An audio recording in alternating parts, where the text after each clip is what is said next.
Hi guys, so welcome back to another week of 20 Questions With, and this week's guest has been into drifting as long as I've been alive. So I want to introduce you to Matt Steele, also known as Mitto. Hi Matt.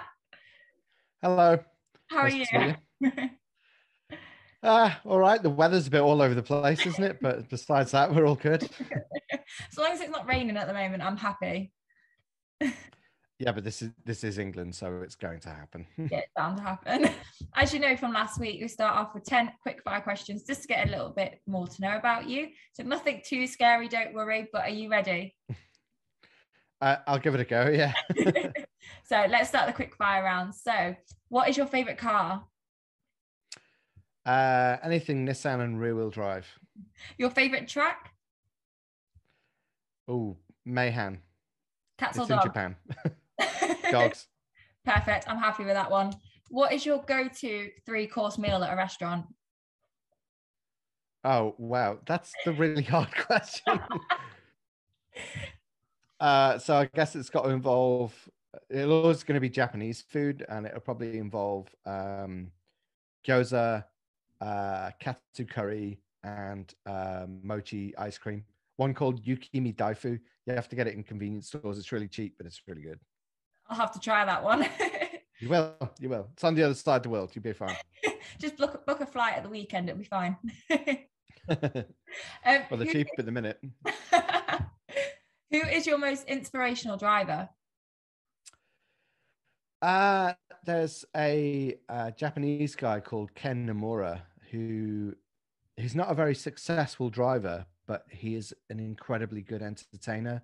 Mm-hmm. And no matter kind of what sort of hardships he went through with his driving, he just carried on and just kept trying. And he kind of became, certainly from my generation, the people's champion. So you should look at videos of Ken Nomura.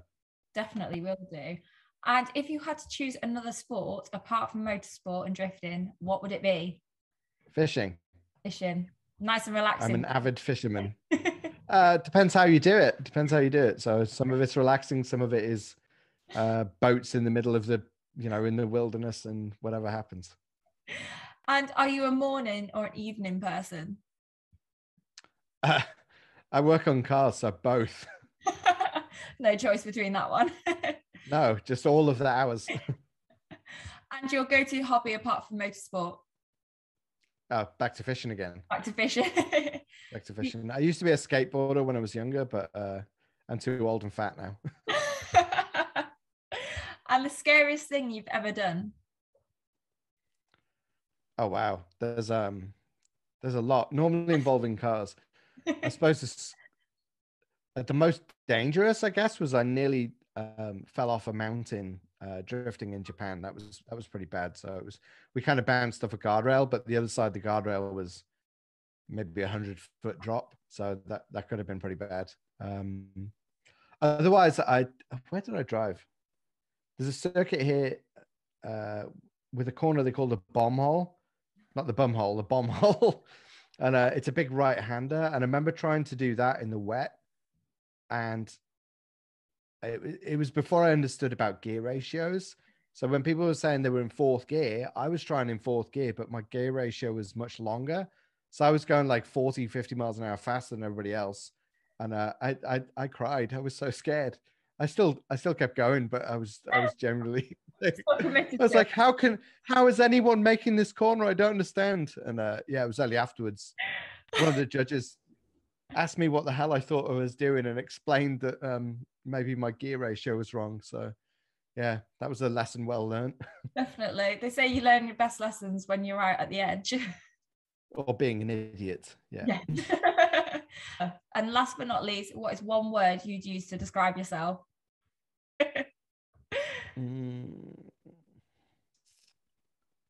Enthusiastic. Good word. So that's the end of the quick fire round. So you survived that quite easy, do you think? It was a very intense start to our conversation. But at least we get to know you a little bit easier in a shorter amount of time as well. It happened fast. I'm all right with it. It happened fast. Okay, so we'll get into the more in-depth questions. Hopefully these are a little bit more nicer, I'd say. So we'll start with the next one. So how did you actually get into motorsport and drifting? Oh, wow. So I guess weirdly, I had zero interest in cars at all until my mother actually forced me to learn to drive.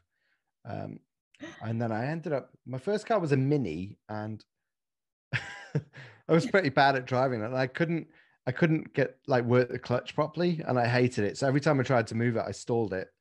And so I sold that, and then I bought a 205. And then by the time I'd actually learned to drive, I'd sold the 205 to a friend, and I bought a Honda CRX. Just because they look really weird. So it was a Max Power cover car actually at one point. Max Power is a really old magazine for anyone who doesn't really know what that is. I was going to say, over my head a little bit. Obscure reference these days. It used to be the biggest like modified car magazine probably in the world, you know. Wow. At least in my world. But yeah, so I got that, and because it was a Honda, I started like Googling. It was like the very beginnings of the internet when I kind of had that. So I started Googling for parts for it. Eventually stumbled on a video of just some random guys drifting, which was a Toyota Corolla and a Nissan Silvia. And I just instantly, I was like, that is the coolest thing I've ever seen. I don't know what it is, but I need to do it. Your heart was just set on it. It was just cool because it was completely pointless. Because like I say, I came from skateboarding. So because it come from skateboarding, I really enjoyed that it was just a skill for the sake of learning a skill, and not particularly because I wanted to, you know, not like yourself. I didn't really want to beat lap times or anything like that. I just wanted to be as skilled as I could be, and scare myself a bit because that's fun. It's all part of the fun, that part. Allegedly. Until you end up too close to a barrier on the edge of a mountain. No, we still laughed after that, I think. I think as long as you survive. Well, what else can you do? Like, it's, I almost died. Like, okay, well, yeah, you can laugh or you can cry. So we chose laughter. Yeah. So my friend was sat next to me as well. I'm glad he had a good sense of humor. It would have been a bit strange if you both looked at each other and burst into tears, maybe. That was equally as likely. He was quite an emotional man. Oh, bless. I bet he was after that anyway. He had some words. I was literally just going to say that was the kind of the beginnings of, is just like, I guess the fruition of the internet came along at the same time, you know. So as the internet was rising up, like obviously, you know, more information just started getting shared around. So as soon as I saw that was it, job done. And I started heckling magazines. Excuse me. So I started heckling magazines just to feature drifting and go and research drifting, and they all thought it was a lunatic. Yeah. Oh, so with obviously you're in. So obviously your type is drifting. How different and in what ways would you say that track driving, which is obviously my specialty, and drifting, which is yours, are to one another? And can they actually, learning both, benefit one another? The long and short answer is yes, they can definitely benefit each other. In terms of the difference in them, they're different skill sets. So I guess I'd liken it to, like, if you're going to play an Xbox and you have two different games, you still use the same controller. So it's kind of the same thing where you're playing one game and I'm playing another game. And the more you play one game or the other, you get better at each game. But what you're doing playing both games is training your hands to operate the controller. So the skill set in drifting and the skill set in motorsport are very similar in the sense of, so if I say, like the throttle pedal, yeah.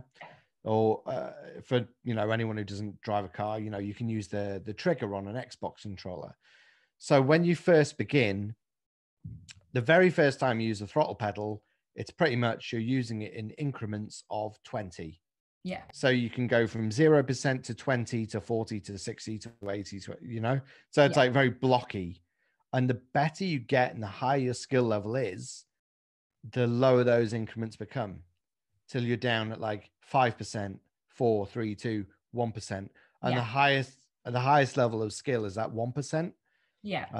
And the number of drivers that are at 1% is very, very, very low. So from racing, somebody like the late Ayrton Senna, he was a 1% driver, where 100%. his skill level is incredibly high, and he just operates on a level that isn't the same as other people. Like that, you need to have something that's untangible to reach that level of skill. So that's I think that's kind of how it works. So if you have control over the controller, if you have control over the throttle or the brake or whatever it is, if you reduce the level of those increments, the difference is only like which game you're playing at the time. Yeah. No, I really like that analogy, actually. It's a really good analogy. Sorry, my dog just walked in. Don't worry. What dog do you have? Hello. Oh. This one. Oh, is it he, she? It's a he. Right, go on. Gorgeous. Go on, bugger off. It's not yet. He's going to start barking at me in a minute.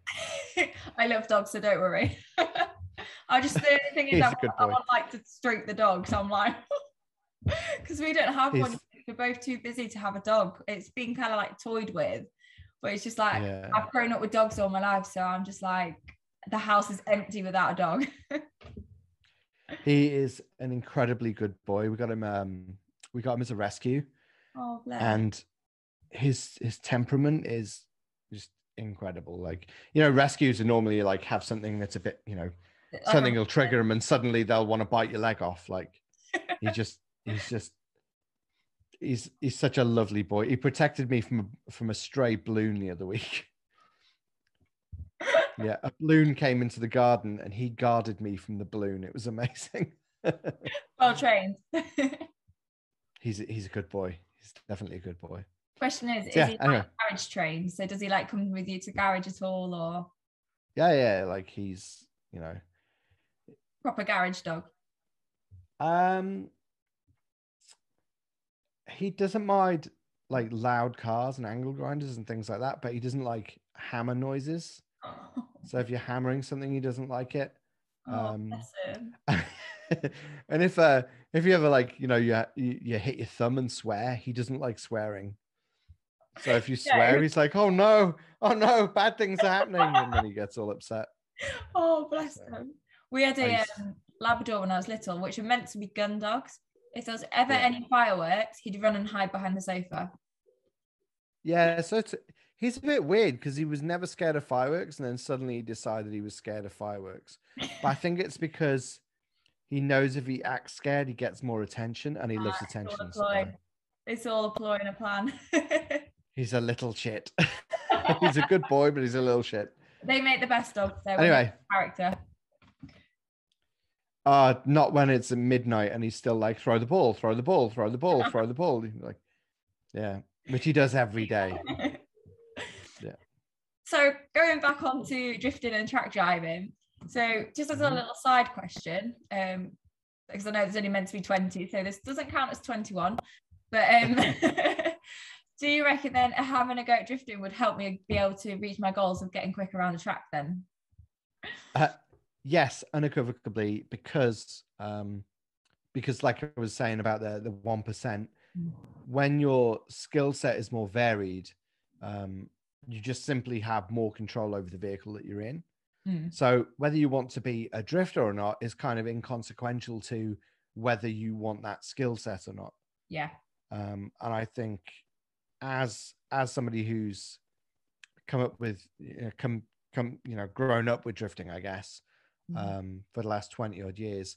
That's something that only now, with guys like James Dean about going to the Festival of Speed, the skill that's actually involved in drifting is finally being noticed a bit more, and recognized. Maybe recognized and respected a bit more, because for years we were just very ostracized from the racing world. However, in Japan, I say that a lot. In Japan, there were guys like Nobuteru Taniguchi, who is or Max Arrido, and they're GT 300 drivers, professional racing drivers. In fact, Keiichi Tsuchiya, who is known as the Drift King, but his racing history is incredible. He was driving everybody knows the Arta NSX, the green and white NSX, like that. So that link up came much sooner and was much more respected than it has been here for years, because motorsport has been a bit of an old boys club for a long time, as with most things in the UK. But I feel like that's changing for the better, because now there's a lot more room for females in motorsport in general, really, and it's not so weird anymore. It's not sort of I wouldn't say what would be the right word, but you had sort of one-offs, like everybody, Michelle Mouton is a household name, and I feel like that whole thing, that whole kind of old boys club is changing now, and that's the result. So much of and I can never say the word anomaly. Anomaly. Anomaly. I can never. You see, you did it. Hey. I got it. We're good. But yeah, definitely. Yeah. Start to see a lot more sort of women in the scene. But I definitely think I'd always love to have a go drifting. I've taught myself on the simulator, but obviously that's very, very different to being in a real car. So maybe one day I'll give it a go. But I think I might just end up spinning the whole time. But that's how you learn. Exactly. So if if you're spinning, you're trying. And I think incidentally, as a side note to that, is so many people are so conscious of embarrassing themselves by not being perfect, being oh, well, I'm not a professional level at that, so I won't try. I won't let anyone see me do it. It doesn't matter. Just get out there, go and give it a whirl. And everybody spins, everybody crashes, everybody forgets to check their tire pressures and do really basic stuff. It's all absolutely normal. So if you've got people that are saying that they don't do that, they're either paying other people to think about it for them, or they're liars. Yeah. So say, and you don't know where the limit is if you don't ever push it too far, do you? Exactly. But I think that leads Simple on as that. nicely to the next question. So obviously you said you've been in the game for over 20 years. How do you think things have changed in motorsport in general? So drifting, track driving, everything together. And even with regards to female in that, how do you think the acceptance to females has changed within motorsport? I mean, it's a big question. We need a timeline. It covers so much, but I think if you, a lot of people say, oh, well, it was better back in the day and the good old days and the good old boy. But actually things now are incredible, because the amount of information that's available, the ease of buying parts, the parts that are actually available, the equipment that's available is so much better, even down to, so like when I first started trying to buy drift car parts, there wasn't Google Translate. I found some random American military guy that sort of he sold me some blown dampers that were just useless. They were they must have been the old junk that came off his car, and he sold them to me. Obviously, I was a young dumb kid and took them in good faith. But now that you've got a community where if someone sells you something that's crappy, you can call them out on it, and the rest of the community will back you up, you know, because we're all kind of unified together in that sense. So we all do different things, you know. Some are like stock car racing, some are, you know, oval racing, drifting, circuit race, whatever it is. But you're within a community that sort of, for example, you said you're at Caffeine and Machine. Yes. And that is a venue that really unifies the car community, because you've got a you know, a Porsche GT3 parked next to a Nissan Silvia, parked next to a Caterham, parked next to an SUV or some sort of jacked up Land Rover. So like, in that sense, I think it's so much better now because the community actually has more cohesion and isn't so governed by, because it used to be what the magazine said. Yeah.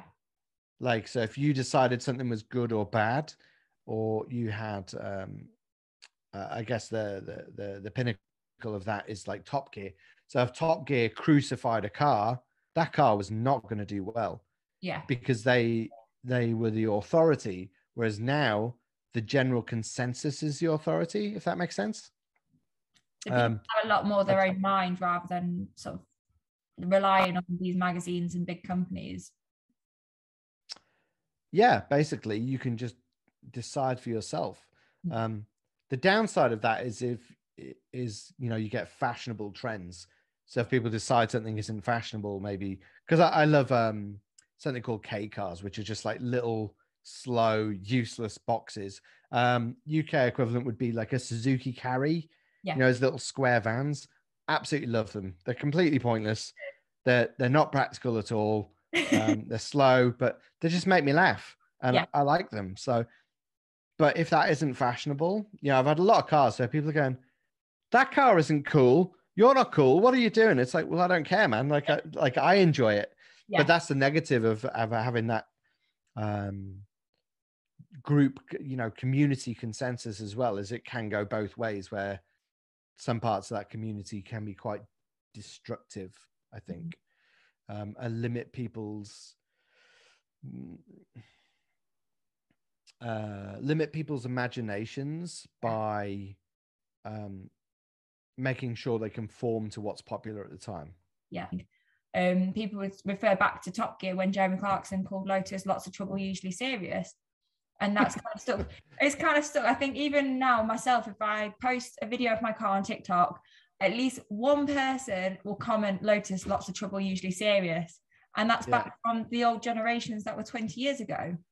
So like you say, stuff like that, it does kind of still stick throughout time. And there are like certain brands that are cool and certain brands that aren't cool. But there is a more of a movement. There's more of a majority that are sort of moving forward. And there's just still that kind of little pool of people that are sort of not moving with the time almost.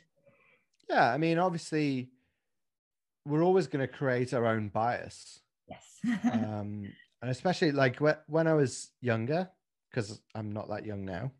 Obviously, I look it, apart from the grey bit. Of course. But when I was younger, I was like, because drifting was sort of ostracized by other motorsports, I fought against that by not enjoying anything other than drifting. If it's not drifting, I'm not interested. It's all bullshit, you know. And that was at my own detriment. That was at my own detriment. But I didn't realize that at the time. Yeah. At the time, I thought I was defending the thing I loved, and what I was actually doing was making it. And all of us were a bit like that, you know, 20 years ago, because we were just outcast from regular motorsport. But it made us more hard-faced, and it actually made it more difficult for people to approach us. Yeah. So like the drifting community now still has a sort of, it's a bit bitchy, for want of a better expression. And it's because that's kind of been ingrained in it since early on, where people kind of defend their little bit of whatever it is they're doing very, very blindly. instead of just kind of letting people enjoy stuff. I'm totally guilty of that myself. So I'm not just pointing the finger at people and going, you do this, because we all do it. You know, that's just kind of how we are. But I think generally, like, if I have to summarize from like then and now, like it's definitely got to be that we have like this solidified community that operates more in unison the majority of the time. It's specifically about women though. So some of the with drifting, you know, some of the best drivers in the world, not best women drivers, some of the best drift drivers in the world are women. Yeah. And then being women is sort of a byproduct.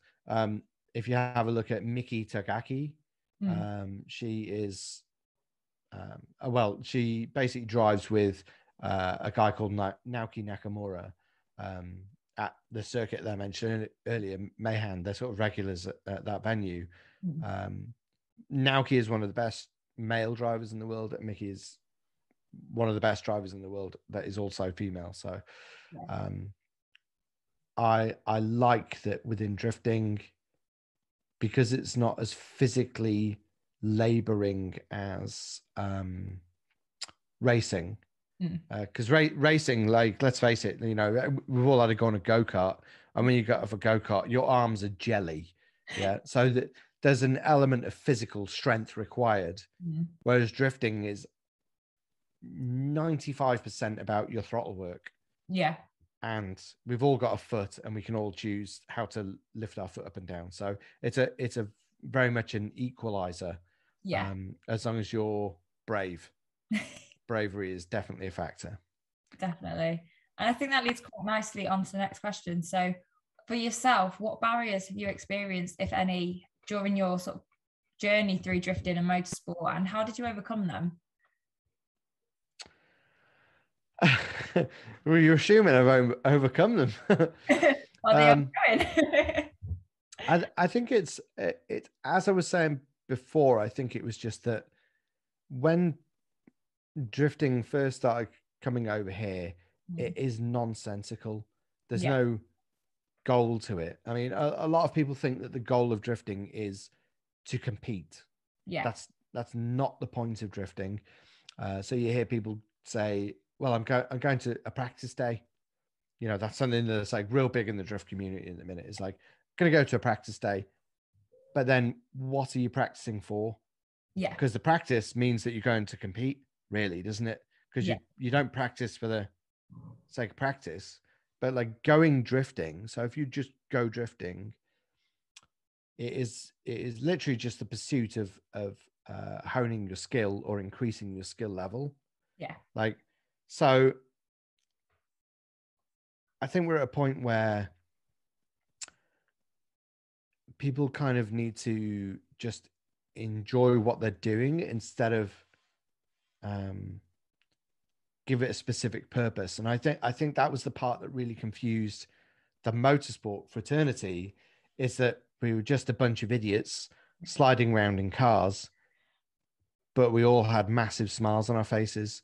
Yeah. And I think the more that drifting has tried to conform to the standard sort of parameters of motorsport, the more understandable it's become for people who are involved in motorsport, because then, you know, like they understand more how you score points and how you compete. But so for example, you know, I spent some time living in Japan, and the way Japanese people refer to going out in their car is, if you go out with friends that are like drifting, you just say like hashiru, like, are you running? Like, I'll just battered the microphone. Are you going? Are you running? Are you going? Are you just going to drive your car? Not like renshu, which is practice. Yeah. They don't say you're going to practice. They just say, are you going to run your car? Like, as simple as that.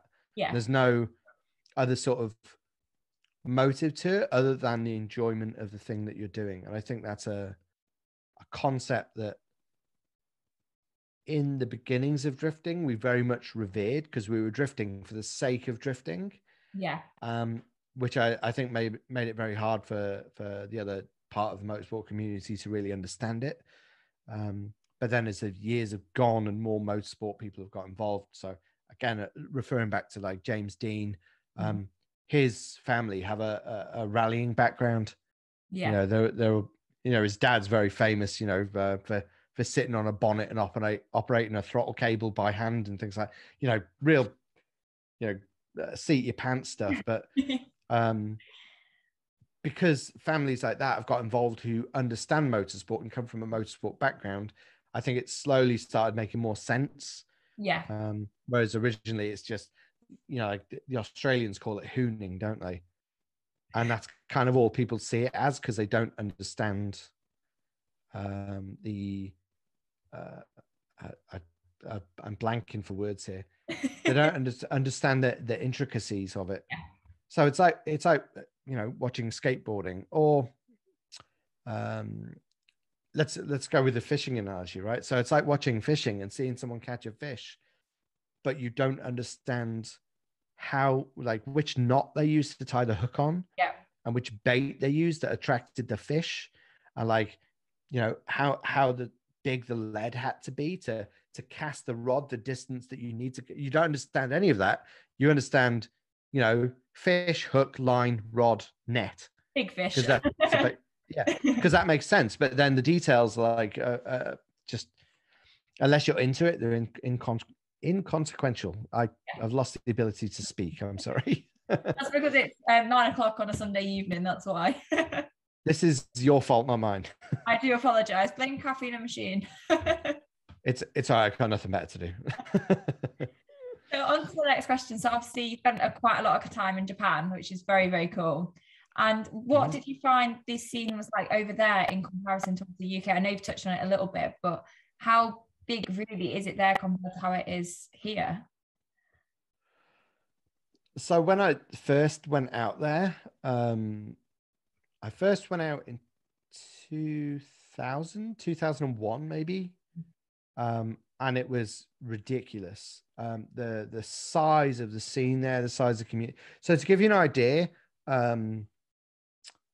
you know how big the Birmingham NEC is? Yeah.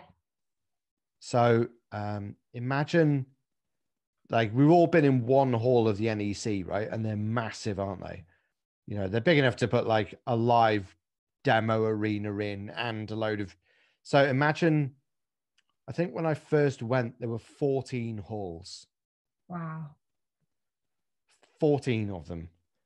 So 14 NEC halls worth of modified cars. That's like luxury insane. Tuning car. The industry was crazy. Like Japan was in a massive boom then as well. But that was kind of the start of the decline of that boom. And then it got to, so I was living in Japan around 2009, 2008, 9, 10, something like that. And at that point, I guess I was going like, I'm not encouraging anyone to do it, but I was going street drifting on the docks. And I mean, one night there must have been 1,500 people there. God. Like, and hundreds of cars, which was just crazy. So like the community there at one point was just gigantic. And then the police started changing the rules, and they kind of made it, what they started doing was using rules that were to basically deal with Bosozoku, like the biker gangs. Yeah. They were using those rules to start arresting drifters, because the Japanese road laws were that if the police pulled you over and arrested you, they could absolutely hammer you. But if they didn't actually pull you over, there's not a single thing they can do. Even if they got your face on camera, it didn't matter, because of the way the law was, basically. They had to catch you first. Yeah, so like, you know, we've all heard the stories about the Japanese police not chasing cars that can do more than 180 kilometers an hour. Yeah. But that's every like powerful drift car. So you just run away. You know, if the police chased you, you just run away, because they wouldn't. Well, for one, they'd give up, and for two, they just weren't going to catch anyway, because the cars are so fast and there's no helicopters and things like that. I must just quickly It's ask, not. did you ever run away from the police? Do I have to answer that? I think I get my answer from that. Yeah. Well, yeah. I think one thing actually I never really acknowledged is the risk that I was taking myself in terms of if I'd actually got caught that when I was doing that, I would have definitely gone to jail. I would have definitely been deported. I would have definitely been banned from Japan. And I would have definitely got probably something around a 10,000-15,000 pound fine as well. Like, and if I couldn't pay it, I would probably spend 2 to 3 years in jail. Yeah. Yeah. So, but I didn't consider that at the time at all because not just one of the thoughts that go through your head. No, well, I'm an idiot, so I didn't think about it. But I was too focused on what I wanted to do and the purpose of me being there. But yeah, that is something that like there's not many foreigners that have been out to Japan and taken those risks, I suppose. Yeah. So that's a big factor that's massively overlooked. But yeah, generally, sorry, I'm going off on some crazy tangent, but the community in Japan is very, very, very welcoming.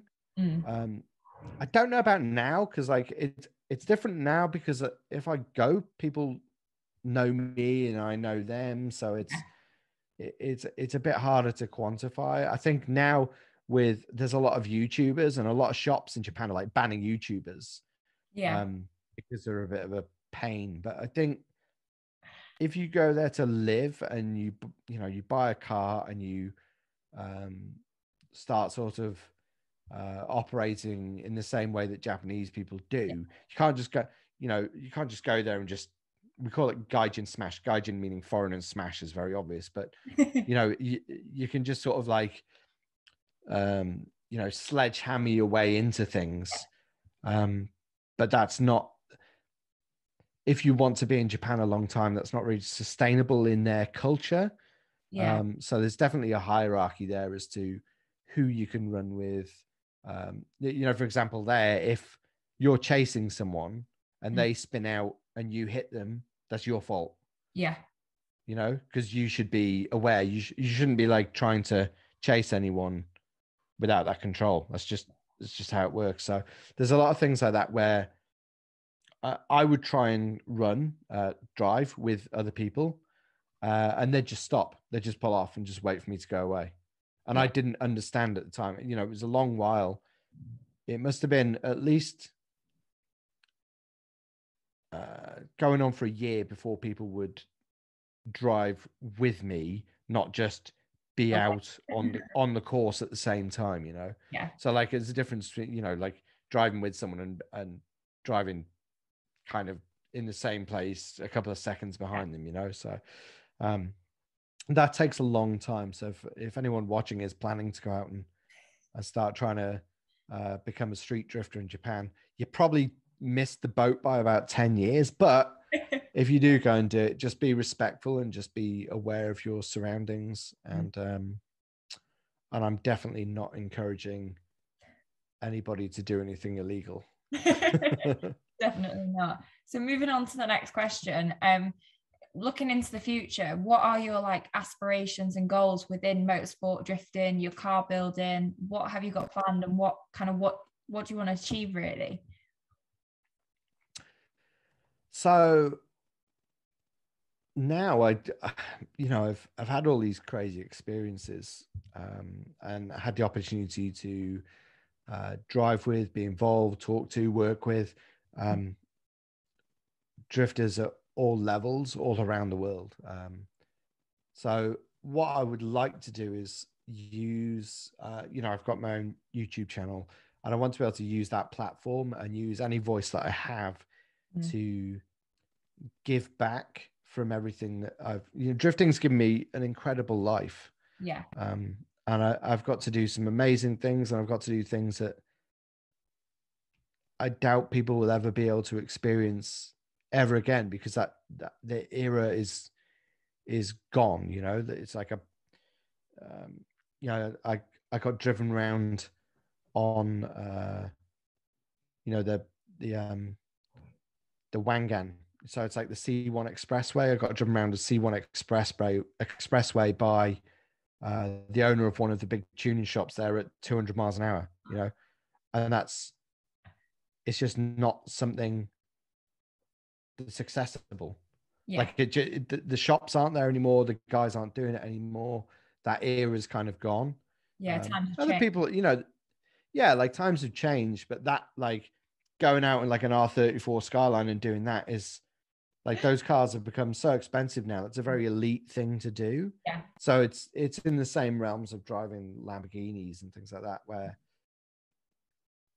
I think that's very detracted from the spirit of what drifting is, which is basically having a bit of a ropey old whatever and just making the most of it. Yeah. And definitely not being elite about it. Like, I love building cars, but I love building cars as much as I love driving them, as much as I love watching videos of them. I just anything to do with them. And that's definitely something that's come with time. Because like I said, I shut myself down to a lot of things when I was younger. So because I've now sort of understood that and like reached that part of the journey where it's like, oh, hang on.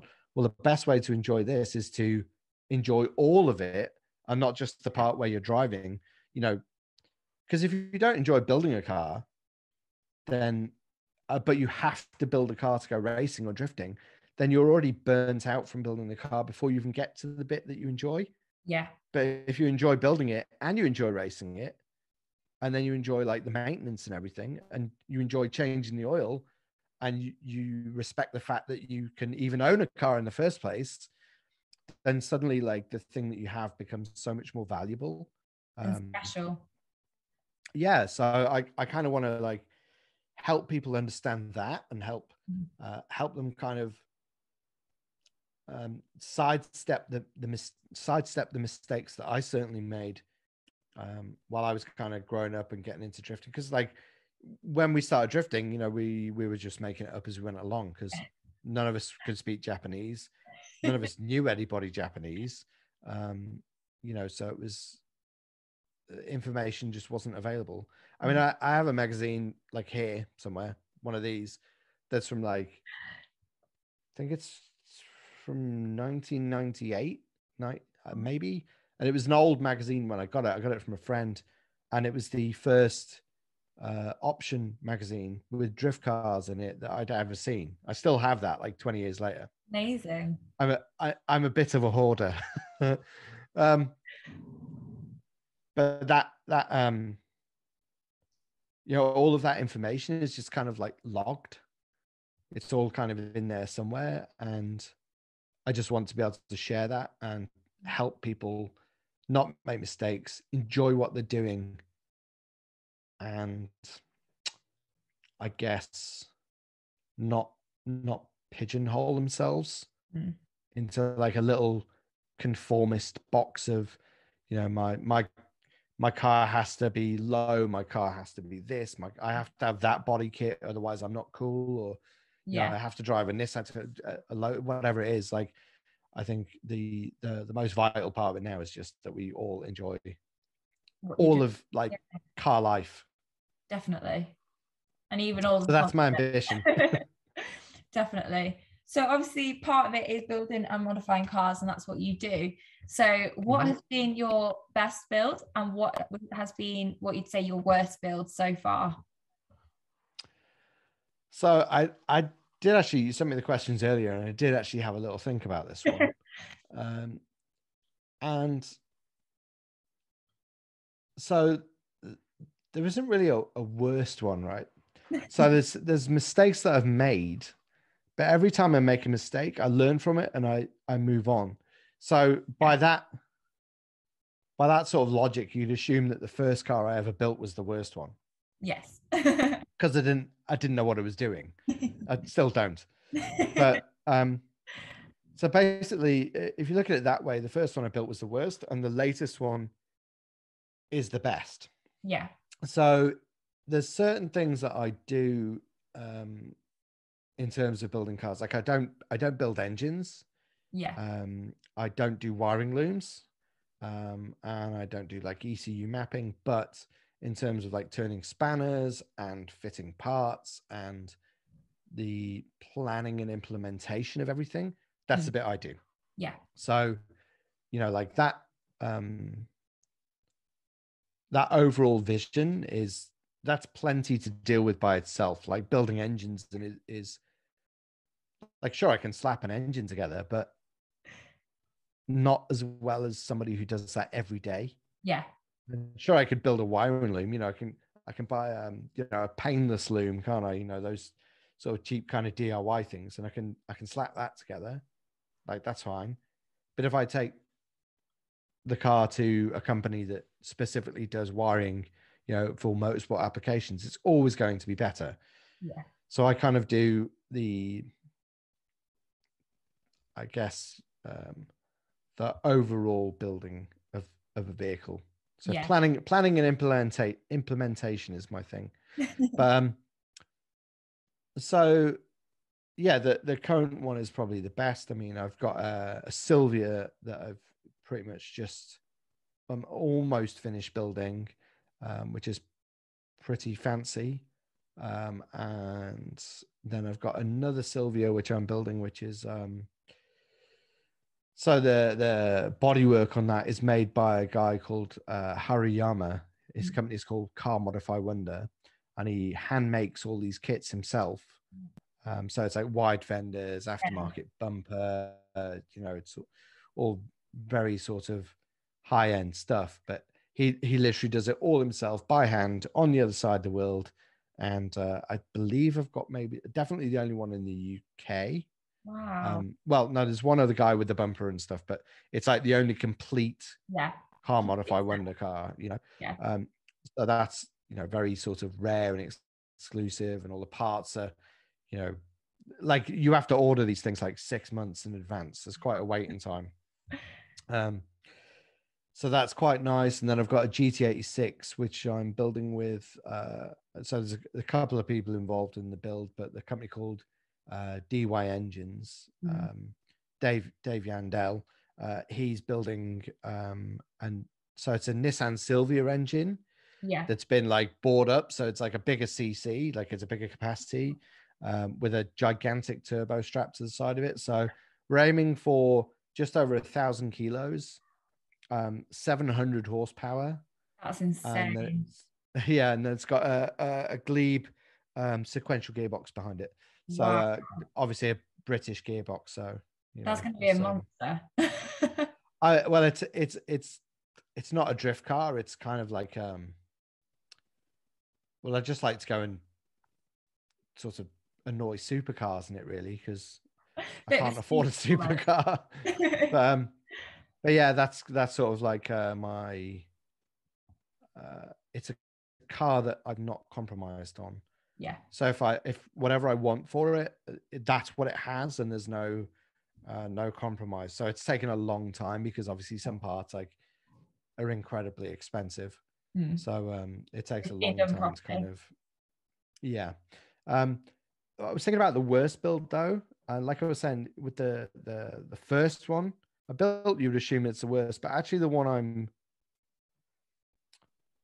least proud of is that there's a big thing in the drift world and where people use fake parts, right? Yeah. So not just things like harnesses and seats, but there's one with like wheels is a big one, and body kits is a massive thing in the drift world. And one of the cars I built, I basically built it with fake parts. The quality of them was really good, but this car actually became quite famous and quite well known, to the point where it's still every so often I get tagged and it gets shared. And this is like, 16 years later, and there's still pictures bouncing around. But yeah, I used fake parts in the car, and then you know, obviously I got a lot of praise for it, and that was nice. And then I felt good about myself, and you know, because that's we're humans, and that's how we work. Um, but actually, I ended up working with the guy who owns the company that made the original parts. Yeah. A guy called Takahiro Ueno. And I actually ended up working with him. Like I was doing like radio control drift cars and radio control racing cars and things, and he's kind of involved in that. Makes parts for those as well as real cars. Yeah. And yeah, like, you know, it suddenly dawned on me that like the impact of me, just like me on my own, you think, oh yeah, it's like just one kit won't hurt, but it isn't just one. Like you know, I aided sustaining an industry that's taking from someone who, so there's a documentary about Weno on YouTube, which I can't remember the company that made it, but if you put it in into YouTube, Takahiro Ueno documentary, and it's all the story of how he created his company, which is called Vertex. And he had a workshop, a body shop, you know, like a fiberglass production place, with a toilet, and his bedroom was on top of the toilet. Oh God! Right. So if anyone's ever been in a body shop, I mean, I lived in a body shop for a while, for about 3 months, and it was horrendous. Like I would have been better off sleeping outside. It was awful. God. So if you can imagine 3 years, it's either 2 or 3 years he lived there. But if you could just imagine, like, you're in a body shop for a while, and people, and it's not like modern body shops where we have extractors and, you know, all that sort of thing. He would like block fiberglass with the sander, then sweep it up, and then the dusters in the air, and that's how he lived for 2 years before he'd made enough money to be able to rent an apartment to live in. And that guy worked that hard to produce those parts, and then I was there just like stealing them, you know, and that it made me feel real bad about it. Incidentally, though, I did actually manage to, because he loves racing. So my friend, who actually now works for Koenigsegg over in Germany, oh wow, at the time he was working for like a track experience place at the Nürburgring. Yeah. So I managed, because he's a big fan of Weno as well, and we managed to basically get a Weno in a BMW touring car, and he managed, you know, we sent him out, and he got to do a couple of laps of the Nürburgring, which is, you know, for him, he was just bouncing off the walls. He was so excited about it. But for me, I sort of felt like, well, redeemed yourself almost. Yeah, that's me saying sorry, you know. I didn't tell him that, you know, because like, hey, I bought fake parts is not a cool story, but no. But yeah, I got to give something back to Weno anyway, so I felt better about that. So on to the next question. So what is your favorite memory within your journey so far? Nearly falling off a mountain in Japan. The most favorite. Genuinely, that is it, because that was like there's a couple of ways you could look at it, and like, you know, like I was saying about the competition thing, like a lot of drifting is about going and competing. But for me, it was about being what I considered to be a, you know, real drifter, which meant drifting in the mountains of Japan. So actually, when that happened, it was like the highest level of risk, the highest level of drifting that I thought that was available. I made it to that. So even though it was incredibly stupid, it was the goal that I wanted to get to, was to be that guy and to be a real legit Japanese street drifter. Like, obviously I'm not Japanese, but I wanted to live that life. So I actually managed to live part of that life. Amazing. I'm back in England now, so obviously I didn't live the whole of that life, but yeah, living the dream, quite literally. Yeah, the dream has changed. Like, now I'm living a different dream, but and I feel like that's going quite well as well. But you know, dreams don't always have to be, you know, what would happen if I won the lottery? What would happen if, you know, I can be an F1 driver? Like I can't, you know, I'm not going to be an F1 driver now. That's not going to happen. You know, I think, isn't it? well, some things you just have to be indoctrinated into from an early age, or they just don't happen. So I think if you set your goals based on what you love to do, and then just work at that goal, just blind focus to some degree. But the other part of that is not sacrificing everything else for that one goal, because then you can quite easily end up with nothing.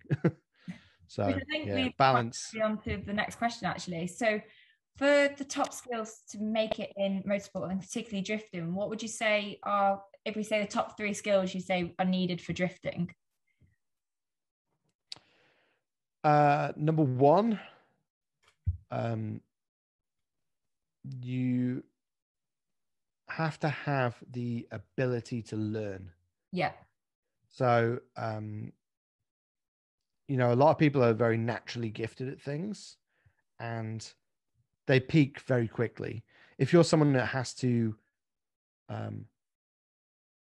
fight for it to some degree, with an amount of natural skill, and you develop that learning process, I feel like you can do much better with that. So if you've got a good ability to learn and understand what's happening around you and what's happening within yourself, that's probably the number 1 skill for not just drifting, for anything. Yeah.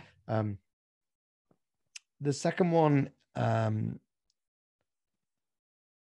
would say, is you probably need to be, if you want to be good at drifting, you need to be a little bit brave or a little bit mad. that helps a lot. Yeah. But I don't know whether that's something you can recognize in yourself, but I guess that's about partially to do with being self-aware, isn't it? Like you have to understand what your limit is. And even when you're scared, you know, if you've got a good instructor or someone who's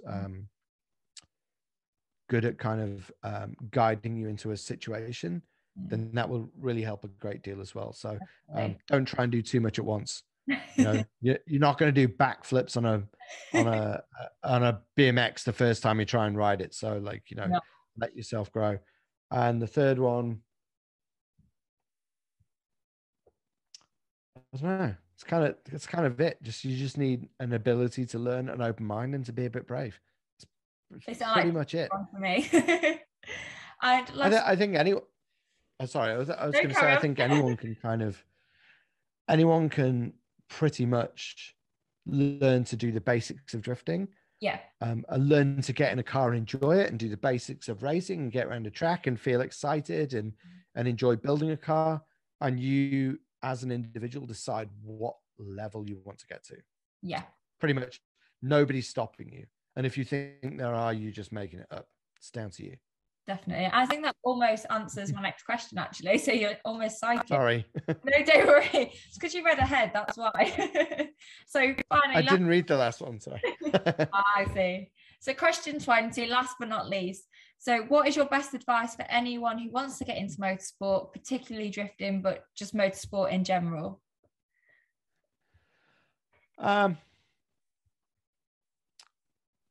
So obviously tuition is a big thing. Don't underestimate the value of having somebody who knows what they're doing show you how to do something. Yeah. There's no loss of face, you know, in that. You're not losing any pride. Yeah. Like asking people how to do things and having someone show you is so beneficial. The amount of times I've had people jump in the car with me and show me something, or I've jumped in a car with somebody else and gone, try this way, and then suddenly things click and you're like, oh, why didn't I do it like this before? Massively important. Research all the time, you know, throw yourself at something. There's so much information on YouTube and places like that now available. You can just consume as much information as you want constantly. Another big mistake people make with information, though, which you need to be careful of, is consuming the wrong information and Yeah. then regurgitating that information like it's a lived experience that you've had yourself. Yeah. So if you haven't drifted on a mountain in Japan, don't talk about drifting on a mountain in Japan unless you're being, what you're expressing, what your feelings are about it, rather than the tangible experience that you can talk about. Yeah. Same with racing. If it, I haven't done a racing lap of Silverstone. I've drifted it a load of times, but I've never raced around there, so I can't talk about racing it. But I could maybe tell you what 2 or 3 corners are like to drift around. So Yeah. don't overstep your mark in that sense. Stay in your lane and gain lived experience, because that's very important. And then the final one I would say is if you're gonna get a car that you want to go racing, or you want to go drifting, or whatever it is you want to do, get something that you can afford to look after. Because if you buy a car that you can't service, you can't change your, like with my drift car, I change the oil every event, and that's quite expensive to do. But that's how, the investment I've made into my engine is a lot more than the oil cost, Yeah. So you have to be able to run and maintain that car. So you're better off having less power, a less expensive car, and being able to maintain that car properly than you are to absolutely break the bank to have a car that you think makes you look cooler, or makes you think that other people will think you're cool. Yeah. So get something you can afford and enjoy that experience, because ultimately the most important thing, which I could have answered the last question with, is practice. Yeah. The more time your butt is in the seat of your car and you're driving, the better you will become. Yeah. It's as It's all simple as about that. seat time, isn't it? Exactly. That's for racing and for drifting and for, I don't know, driving your tractor or whatever it is. The longer you're in there, you're going to be better at it. It's as simple as that. Definitely. No. Well, I definitely realised by the end of this interview, I really want to do have a go at drifting. So hopefully one day I can see whether I can learn quickly and how brave I really am, really. I think that's going to be sooner than you might think it is, because I need to set you a challenge right now, to be able to do figure eights by the end of the year at least. Oh, I'm willing to give it a go, definitely. I mean, I've always Done deal. So Done deal. It's happening. It's too late now. So this is going to be something for you viewers as well. So obviously this is going to be like almost like a little series, I guess. Watch me try and do a figure of 8 and spin a few times. Watch you get stressed out and then laugh at yourself for being stressed out. That's one thing I can do at least, is laugh at myself and just think, oh, what an idiot. But I think that's something you need to be able to do. Like you say, you either laugh or you cry. I generally, I'm like sort of teetering on both all of the time. So. It's the cry that kind of turns into a laugh, isn't it? That's kind of like the nice 50-50. I find it satisfying when they happen together. Yeah. And you're sort of laughing and crying at the same time, and then no one can really decipher your true emotions. Yeah, that's it. Leave them guessing. Yep. But thank you ever so much for joining me, Matt. It's been fantastic to talk to you and hear about all your amazing experiences. It sounds absolutely phenomenal.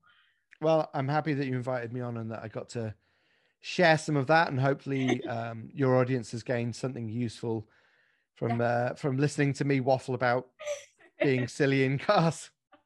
Well, it's all good fun.